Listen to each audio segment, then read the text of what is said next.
ఈ Kingdom Animalia introduction part చూసాము.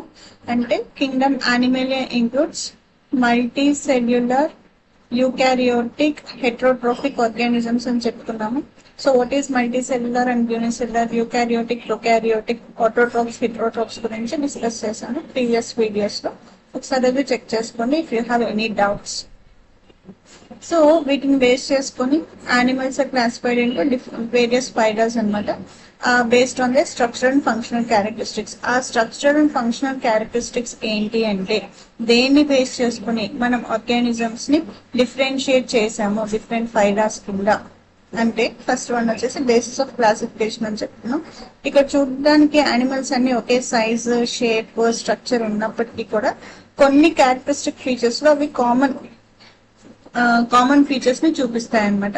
అవేంటి అంటే level of organisation, body symmetry, germ layers, body cavity, segmentation, digestive system, circulatory system and reproductive system అని చెప్పేసి last వీడియోలో discuss చేసాం. ఇప్పుడు ఇక్కడ 1 by 1 డిస్కస్ చేద్దాము. ఫస్ట్ వచ్చేసి లెవెల్ ఆఫ్ ఆర్గనైజేషన్. ఒక ఆర్గానిజం తయారవ్వాలి అంటే లేదంటే ఒక ఆర్గానిజం ఫామ్ అవ్వాలి అంటే ఒక మల్టీ సెల్యులర్ ఆర్గానిజం ఫామ్ అవ్వాలి అంటే ఎలా ఫామ్ అవుతుంది అనేది ఒక హైరార్కీ ఫామ్ లో, ఒక ఫ్లో చార్ట్ ఫామ్ లో ఇక్కడ రిప్రజెంట్ చేశాను. ఏదైనా ఒక ఆర్గానిజం ఫామ్ అవ్వాలి అంటే atom, molecule, cell organelle, cell, tissue, organ system and organism, population, community, ecosystem and biosphere. So ఇక్కడ ఈ హైరార్కీ దేన్ని రిప్రజెంట్ చేస్తుంది అంటే అసలు ఒక ఆర్గానిజం ఎలా ఫామ్ అవుతుంది, ఈ ఆర్గానిజమ్స్ అన్ని కలిసి పాపులేషన్ ఎలా ఫామ్ చేస్తాయి, ఈ పాపులేషన్స్ అన్ని కలిసి కమ్యూనిటీ ఏంటి, ఎకోసిస్టమ్ ఏంటి, బయోస్ఫియర్ ఏంటి. సో ఇది ఇంకొంచెం డీటెయిల్డ్ గా అర్థం అవ్వాలి అంటే దీన్ని ఎగ్జాంపుల్స్ తో ఒకసారి డిస్కస్ చేద్దాం, అప్పుడు ఒక క్లారిటీ వచ్చేస్తుంది. ఒక ఆర్గానిజం ఫర్ ఎగ్జాంపుల్ మన హ్యూమన్ బీయింగే తీసుకున్నాము అంటే అది ఎలా ఫామ్ అవుతుంది అని చూసినట్లయితే ఫస్ట్ ఆఫ్ ఆల్ చూసినట్లయితే ఆటమ్స్ అన్ని కలిసి మాలిక్యూల్స్ ని ఫామ్ చేస్తాయి అన్నమాట. ఇక్కడ నేను అంటే మనకి సింప్లిఫైడ్ గా అర్థం కావడం కోసం కొన్ని ఎగ్జాంపుల్స్ తీసుకున్నాను. ఆటమ్స్ కి ఏం ఎగ్జాంపుల్ తీసుకున్నాను అంటే హైడ్రోజన్, కార్బన్, ఆక్సిజన్. సో మనం చూసినట్లయితే మాలిక్యూల్ మనకి వెరీ ఫ్రీక్వెంట్ గా మనం యూజ్ చేసేటువంటి మాలిక్యూల్ లేదంటే మనం డే టు డే లైఫ్ లో ఎవ్రీ టైం ఇంటరాక్ట్ అయ్యేటువంటి మాలిక్యూల్ ఏంటంటే జనరల్ గా వాటర్ అంటాం. సో వాటర్ మాలిక్యూల్ యొక్క ఫార్ములా ఏంటి అంటే H2O. అంటే ఈ మాలిక్యూల్ ఎలా తయారైంది, రెండు హైడ్రోజన్ మాలిక్యూల్స్, రెండు హైడ్రోజన్ ఆటమ్స్, ఒక ఆక్సిజన్ ఆటమ్ రెండు కలిసి వాటర్ మాలిక్యూల్ ని ఫామ్ చేస్తున్నాయి. అంటే ఇక్కడ క్లియర్ గా మనకి ఏం అర్థమవుతుంది అంటే ఆటమ్స్ కలిసి మాలిక్యూల్ ని ఫామ్ చేస్తున్నాయి అని చెప్పేసి. సో ఇక్కడ hydrogen atoms and oxygen atom together they are forming the water molecule.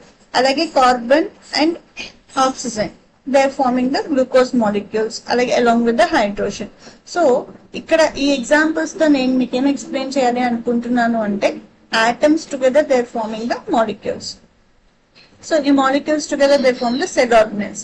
Cell organelles కి ఎగ్జాంపుల్స్ ఏంటి అంటే మైటోకాండ్రియా ఇంకా న్యూక్లియస్ కింద ఇచ్చాను ఇక్కడ. ఇలాగే గోల్గి అపరేటర్స్ ఉంటాయి, లైసోజోమ్స్ ఉంటాయి, రైబోజోమ్స్ ఉంటాయి. ఇవన్నీ కూడా సెల్ ఆర్గనెల్స్ కి ఎగ్జాంపుల్. ఈ సెల్ ఆర్గనెల్స్ అన్ని ఎక్కడ ఉంటాయి అంటే సెల్ లో ఉంటాయి. సో ఇక్కడ దీన్ని బట్టి మనకి బేసిక్ ఏం అర్థమైంది అంటే atoms together they form molecules together they form cell organelles. అలాగే సెల్ ఆర్గనెల్స్ కలిసి సెల్స్ ని ఫామ్ చేస్తాయి. అంటే సెల్స్ లో ఏముంటాయి అంటే నథింగ్ బట్ సెల్ ఆర్గనెల్స్. అలాగే ఒకటే లాంటి ఫంక్షన్ ని పర్ఫామ్ చేస్తాయి అంటే సిమిలర్ ఫంక్షన్ ని పర్ఫామ్ చేసేటువంటి సెల్స్ అన్ని కూడా కలిసి టిష్యూస్ ని ఫామ్ చేస్తాయి. జనరల్ గా human body has 4 different types of tissues. అవి ఏంటి అంటే epithelial tissue, connective tissue, muscle tissue and nervous tissue. ఇక్కడ నేను సెల్ కి ఎగ్జాంపుల్ ఏమి ఇచ్చాను అంటే న్యూరాన్ ఇంకా ఆర్బీసీ ఇచ్చాను. So neurons along with the glia cells they form the nervous tissue. అలాగే RBC along with the WBC and platelets and fluid matrix, nothing but plasma, they form the blood. That is nothing but it is a fluid connective tissue. So అంటే ఇక్కడ ఇచ్చినటువంటి cell కి example ఇచ్చాం కదా, ఆ example కి related గా ఉండాలని చెప్పి ఈ టిష్యూస్ ని నేను మెన్షన్ చేయడం జరిగింది. Next organ. సో ఇక్కడ న్యూరాన్స్, నర్వస్ టిష్యూ, ఈ సెల్ టిష్యూ కలిసి ఏ ఆర్గాన్ ని ఫామ్ చేస్తున్నాయి, brain. And RBC blood, that is nothing but this blood cells and plasma and these blood components.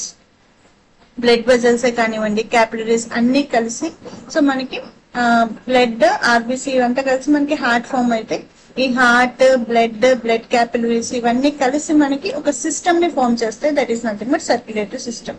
ఇక్కడ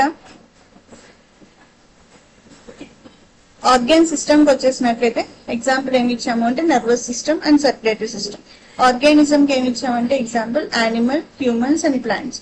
సో ఇక్కడ వరకు మనం ఒకసారి రీకాల్ చేసుకున్నట్లయితే atoms together they are forming molecules together they form cell organelles together they form cells together they form tissues together they form organs together they form organ systems together they form organisms. అంటే ఏవైతే similar functions ని perform చేస్తాయో అవన్నీ కలిసి మనకు ఒక system లాగా తయారు. సో ఇప్పుడు ఈ సిస్టమ్స్ అన్ని కలిసి ఒక ఆర్గానిజం ని ఫామ్ చేస్తాయి. జనరల్ గా మీరు కొన్ని ఎగ్జాంపుల్స్ ఫర్ ఆర్గాన్ సిస్టమ్స్ చూసుకున్నట్లయితే digestive system, respiratory system, nervous system, circulatory system, ఈ సిస్టమ్స్ అన్ని కూడా హ్యూమన్ బాడీలో పార్ట్స్ అన్నమాట. అంటే ఇక్కడ ఈ సిస్టమ్స్ అన్ని కలిస్తేనే ఒక కంప్లీట్ ఆర్గానిజం ఫామ్ అవుతుంది అని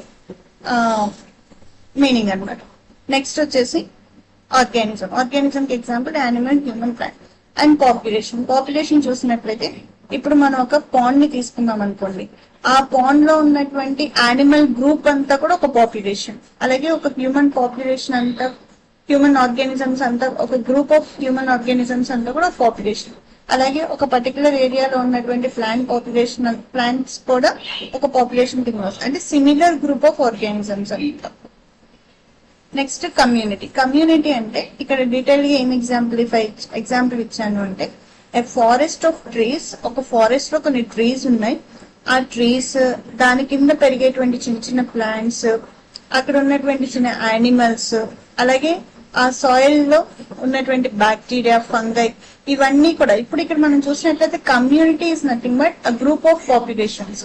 ఇప్పుడు ఈ ఫారెస్ట్ ని మనం ఎగ్జాంపుల్ గా తీసుకున్నట్లయితే అక్కడ ట్రీస్ ఒక పాపులేషన్, అలాగే ప్లాంట్స్ ఒక పాపులేషన్, అలాగే యానిమల్స్ ఒక పాపులేషన్, అలాగే bacteria and fungi. Community is nothing but a group of populations. అలాగే ecosystem is nothing but a group of communities. Pond ecosystem, desert ecosystem, aquatic ecosystem. So these communities together they form ecosystems. These ecosystems together they form biosphere. So a biosphere ఏంటి అంటే nothing but where ever we are living, that is nothing but మనం ఎక్కడైతే ఉంటున్నామో that is nothing but biosphere. ఇక్కడ అంటే ఒక hierarchy, ఇక్కడ ఒక level of organisation ని బేస్ చేసుకుని ఒక ఆర్గానిజం అనేది ఎలా తయారైంది అనేది ఇన్ బ్రీఫ్ గా ఒక ఫ్లో చార్ట్ ఫామ్ లో ఇవ్వడం జరిగింది విత్ ఎగ్జాంపుల్స్ అన్నమాట. I hope you understand. Atoms together they form molecules together they form cellular organelles together they form cells together they form tissues together they form organs together they form organ system together they form organisms.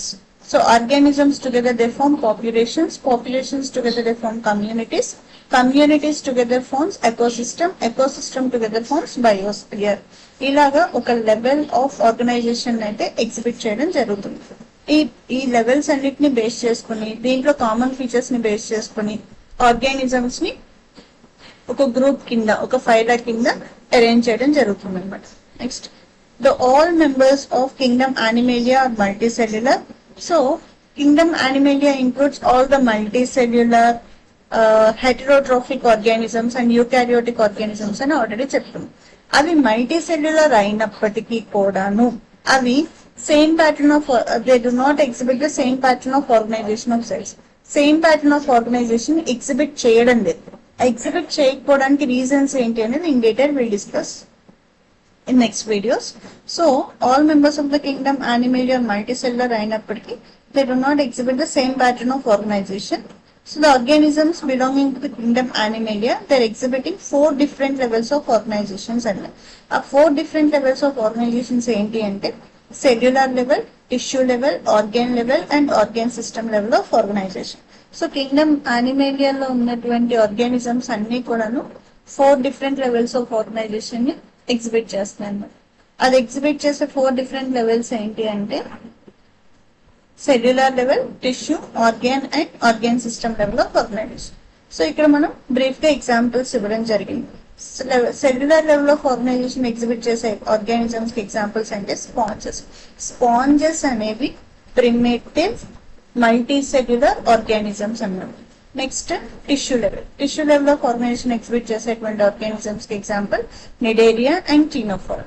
Organ level వచ్చేసి Platyhelminthes. Organ system level వచ్చేసి nematodes నుంచి chordates వరకు అన్ని కూడాను organ system level of organisation ని exhibit చేస్తాయి.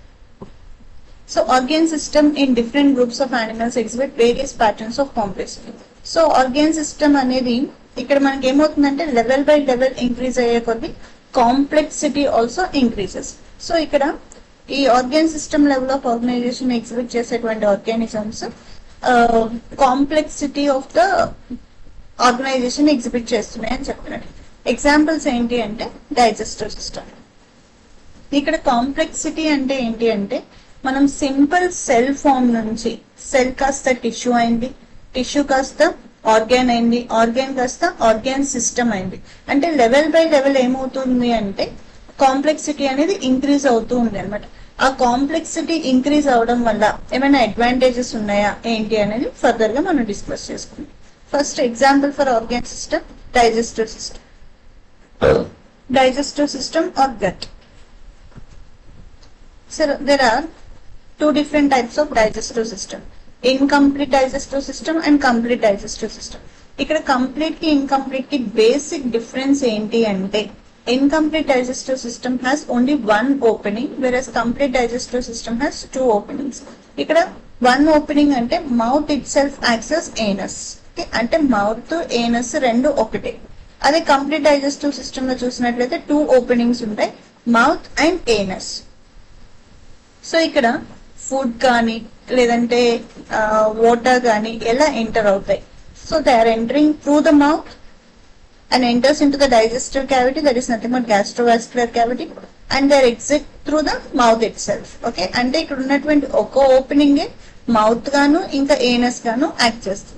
ఇక్కడ చూసినట్లయితే కంప్లీట్ డైజెస్టివ్ సిస్టమ్ లో mouth opens into pharynx, pharynx opens into intestine, intestine to anus. అంటే మౌత్ ఏనస్ అనేటువంటి రెండు ఓపెనింగ్స్ ఉన్నాయి. ఇక్కడ మీరు డయాగ్రామ్ చూసినట్లయితే ఇది హైడ్రా ఇంకా jelly fish. They belongs to the phylum Cnidaria. So cnidarians లో చూసినట్లయితే ఇక్కడ ఓన్లీ వన్ ఓపెనింగ్ మాత్రమే ఉంది. ఈ single opening it self access both mouth and anus అన్నమాట. నెక్స్ట్ ఇక్కడ చూసినట్లయితే ఇక్కడ కూడా it is having only one opening that is acting as both mouth and anus. ఇక్కడ చూసినట్లయితే this the mouth opens into the pharynx, pharynx opens into the intestine, intestine opens into this anus. Okay, అంటే ఈ రెండు organisms ని కనుక మీరు observe చేసినట్లయితే దీంట్లో వచ్చేసి ఓన్లీ సింగిల్ ఓపెనింగ్ మాత్రమే ఉంది. ఇక్కడ చూసినట్లయితే టూ ఓపెనింగ్స్ ఉంటాయి. టూ ఓపెనింగ్స్ ఉంటే దాన్ని ఏమో కంప్లీట్ గట్ అని, only one opening mouth and anus లాగా యాక్ట్ చేస్తుంటే దాన్ని ఇన్కంప్లీట్ గట్ అని అంటాం. ఇక్కడ ఎగ్జాంపుల్స్ కూడా ఇచ్చాను. నిడేరియన్స్ అండ్ టినోఫోరన్స్ అండ్ ప్లాటీ హెల్మెంటస్ లో చూసినట్లయితే ఇన్కంప్లీట్ గట్ ఉంటుంది. అలాగే ఎనలిడ్స్ లో, ఆర్థ్రోపోడ్స్ లో, మొలస్కన్స్ లో, ఎకైనోడర్మ్స్ లో హిమైకార్డేట్స్ అండ్ కార్డేట్స్ లో చూసినట్లయితే కంప్లీట్ గట్ అంటారు. మనం వచ్చేసి కార్డేట్స్ కిందకి వస్తాం కాబట్టి సో మనది ఏంటి అంటే complete gut. Next comes to circulatory system. ఈ సర్క్యులేటరీ సిస్టమ్ చూసినట్లయితే ఇది కూడా టూ టైప్స్ అనమాట, open circulatory system and closed circulatory system. ఇక్కడ ఓపెన్ సర్క్యులేటరీ సిస్టమ్ చూసినట్లయితే blood flows in body cavities, అంటే బాడీ క్యావిటీస్ ద్వారానే బ్లడ్ సర్క్యులేట్ అవుతుంది. ఇక్కడ ఒక స్పెసిఫిక్ బ్లడ్ వెజల్ ఆర్గనైజేషన్ అనేది ఏమీ ఉండదు. Blood vessels are very poorly developed here. Blood flows in body cavities, heart నుంచి బాడీ క్యావిటీకి వెళ్తుంది, బాడీ క్యావిటీ నుంచి మళ్ళీ హార్ట్ కే వస్తుంది అనమాట. ఇక్కడ చూసినట్లయితే this is the circulation we observed in arthropods లేదంటే మొలస్కన్స్ లో. హార్ట్ నుంచి బ్లడ్ అనేది బాడీ క్యావిటీకి వెళ్తుంది, మళ్ళీ బాడీ క్యావిటీ నుంచి హార్ట్ కే వస్తుంది అనమాట.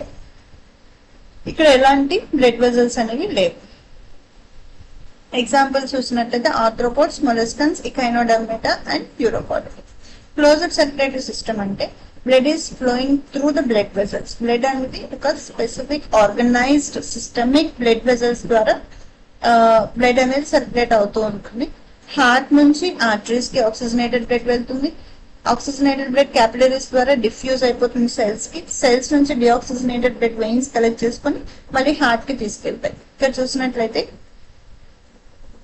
హార్ట్ నుంచి ఆక్సిజనేటెడ్ బ్లడ్ బాడీకి వెళ్తుంది, బాడీ నుంచి డిఆక్సిజనేటెడ్ బ్లడ్ మళ్ళీ హార్ట్ కి వెళ్తుంది, హార్ట్ నుంచి డిఆక్సిజనేటెడ్ బ్లడ్ లంగ్స్ కి వెళ్తుంది, మళ్ళీ ఆక్సిజనేషన్ జరిగిన తర్వాత లంగ్స్ నుంచి ఆక్సిజనేటెడ్ బ్లడ్ హార్ట్ కి వస్తుంది, మళ్ళీ హార్ట్ నుంచి ఆక్సిజనేటెడ్ బ్లడ్ టిష్యూస్ కి. అంటే ఇక్కడ మనం అబ్జర్వ్ చేసినట్లయితే సర్క్యులేషన్ అనేది త్రూ హార్ట్ నుంచి బాడీ పార్ట్స్ కి అలాగే హార్ట్ నుంచి లంగ్స్ కి ఒక నెట్వర్క్ ద్వారా వెళ్తుంది. ఆ నెట్వర్క్ ని మనం బ్లడ్ క్యాపిలరీ నెట్వర్క్ అన్నాం. ఇక్కడ చూసినట్లయితే blood capillary network is very poor. So ఎప్పుడైతే బాడీ ద్వారా బ్లడ్ సర్క్యులేట్ అవుతుందో, బ్లడ్ వెజల్స్ లేవో, దాన్ని ఓపెన్ సర్క్యులేటరీ సిస్టమ్ అంటాం. అలా కాకుండా ఒక సిస్టమిక్ వేలో, ఒక సిస్టమాటిక్ వేలో బ్లడ్ వెజల్స్ ద్వారా బ్లడ్ సర్క్యులేట్ అయితే దాన్ని క్లోజ్డ్ సర్క్యులేటరీ సిస్టమ్ అంటాం. ఫర్ ఎగ్జాంపుల్ చూసినట్లయితే annelids, cephalopods, cephalochordates and vertebrata.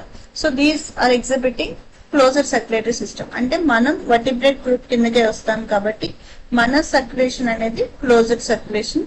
అలాగే మన గట్ వచ్చేసి complete gut. So this is about level of organisation.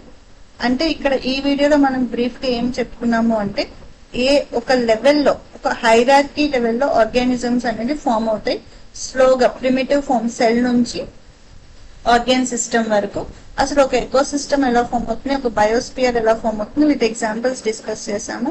అలాగే డిఫరెంట్ లెవెల్స్ ఆఫ్ ఆర్గనైజేషన్ ఏంటి అనేది చూసాము. Cellular level, tissue, organ and organ system levels. So organ system levels లో complexity అనేది పెరుగుతూ ఉంటుంది. ఎందుకు అంటే ఇక్కడ కంప్లీట్ సిస్టమ్ అనేది డెవలప్ అవుతుంది కాబట్టి ఆ కాంప్లెక్సిటీని బేస్ చేసుకుని మనం ఇక్కడ 2 ఎగ్జాంపుల్స్ ఇచ్చాము. I hope you understand. If you like the video, please like, share and subscribe my channel. Thank you for watching.